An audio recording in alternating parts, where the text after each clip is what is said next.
Hello, I'm Elgato, and welcome back to the Hytale news video. Today I wanted to talk about the world of Hytale, which is known as Orbis, because this is the part that interests most people, myself included, because it's going to feel deep, alive, and supposedly going to be filled with content. I'm very excited, and when you see maps like this, it's hard not to get interested and be like, oh, you can see the zones get harder as you go along, you can see how they're clearly going to be different, but exactly how they're going to be different is a question we haven't really seen answered too much until just the last 24 hours, because today we've learned a whole bunch about Zone 1, we've seen a bunch of the wildlife that was spawning there, and in today's video I'm going to be showing you all of it in one place so you can see what's going to spawn in Zone 1 and what's going on the place. So yeah, just a heads up, Zone 1 is not a biome by itself. It consists of a bunch of different biomes, as you can see from this image right here, and within each of those biomes you're going to find loads of different things, including different geology, different plants, different monsters, and different animal life. Today we're focusing on the animal life, most of which is friendly, but not all of which, as you're going to see from this very first example, because Hytale has bears. That's right, real brown grizzly bears too, and these brown grizzly bears are not just, scary faces, it's not like it's a friendly thing you can tame.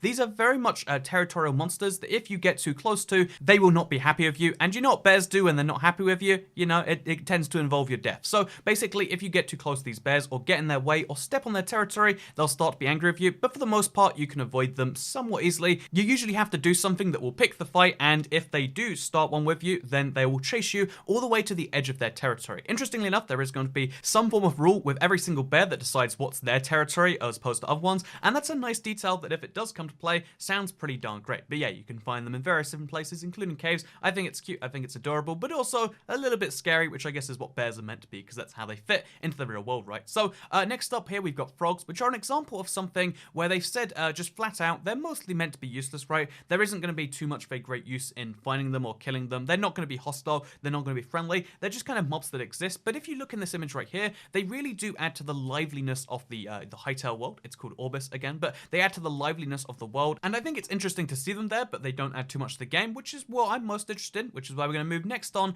to these ducks right here, which are in a similar situation, except they will spawn in shallow waters for the most part. You can see they're in shallow waters right here, and they do put a lot of effort into things like the behavioral and the animation features, so that you'll see, like, as a duck gets closer, they'll look at it, and then it kind of just means that the ducks are acknowledging each other. It's a little bit cuter. It makes the again, the game feel like it's happening, even when you're not happening there, and there are things that you can do to the ducks as well, of which so far we've only heard that you can feed them. I'm sure there's going to be some way you can kill them and maybe get duck meat or whatever else. They have feathers. We're not too certain, but I'm sure there's some benefit for killing, some benefit for feeding, and also they just look super adorable little ducks. So what more do you need in the world, am I right? So we also have birds. This is what the birds will look like flying through the world, and I think this is a fun example of something I'd love to see, like, just even if it's random just flying through there, like maybe there isn't too much interaction that you can do with it. However, it has been known, they do say that the Trork sentries, a type of enemy in the game, are often known to throw their spears at them, so, when you see birds nearby, you could end up seeing some of those, or if you don't see birds, maybe that means they've been killed by the Trorks. I like that weird interaction of, like, monster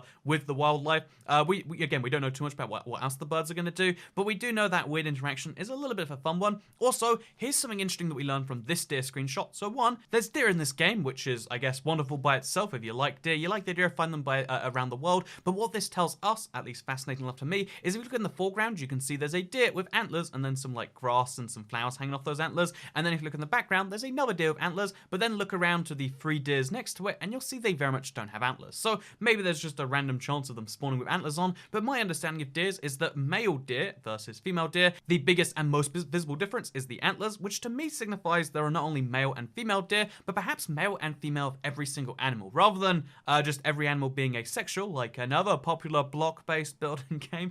Instead, maybe there are going to be male and female, which might be important if you're going to breed them, or if they breed by themselves. Again, we don't know the specifics on how much you can really interact with these deer, but I think that's a really interesting little detail if it does go anywhere, which, I have the assumption that maybe it will. And I think these sorts of attention to detail, like, there's so much you can see in all of these different images, where, like, they've put all these different animations in, all these different behaviors, all of these different things just to make the world feel alive, including some rats, which we'll show off here. And I think that that's something that's a really good sign for the game. I think, like, the amount of effort they're trying to put into making the game feel real is a good sign for things in general. Side note, by the way, you can see how these rats are hinting into, like, a cave. There are going to be a lot of these, pre-found structures based on the zone, based on the biome, and I'm really excited for these personally. These are one of the things that I really can't wait to learn more about, because it's obviously going to contain more enemies than just, like, bears that mildly attack you. There's going to be some real stuff you find in there, including some rats, which, presumably will just be big things you find at the entrance. Again, little bit RuneScapey in my head, but I think they're really well, animated for something that's kind of just a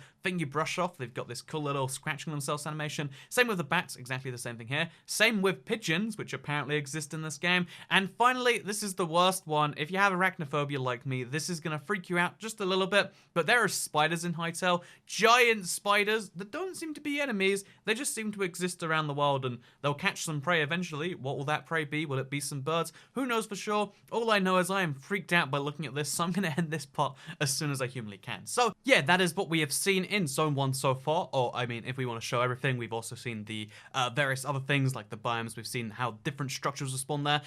Those are some of the things I'm most excited about, by the way. Seeing the structures, seeing the obviously the monsters, the things that spawn into the world to make it feel even more alive, because creatures are great, but things you interact with are going to matter more. And that actually brings me into kind of the end conclusion here, because non-stop on every Hytale video on my channel, even just like when I'm streaming randomly, maybe like 1% of people just will like randomly bring up, so like, you know, Hytale, that's going to be the game that you're going to be playing on your channel at some point soon. It's totally going to overtake Minecraft in every way. And again, although I don't think that's true because it's only releasing on PC, the thing that I find interesting is that all these blog posts we're seeing, they show us that there is a team working hard to make an amazing game. I'm sure this game is going to have so much effort, so much work put into it, but the key question of, is it fun to play? Is there a reason to keep coming back? Is there a reason to play in the first place? Those are the questions that will need to be answered to work out if it's going to be a good game or not. All of these different wildlife options look amazing. I am excited. However, if the gameplay isn't there, if there's no reason to go through those forests, then it won't actually matter. And that's why,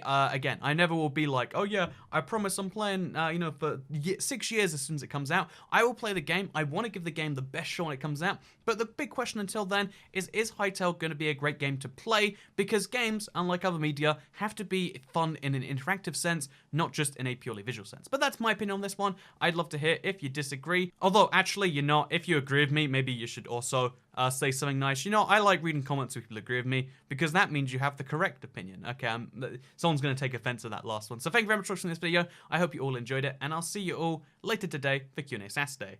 That rhymed. Goodbye.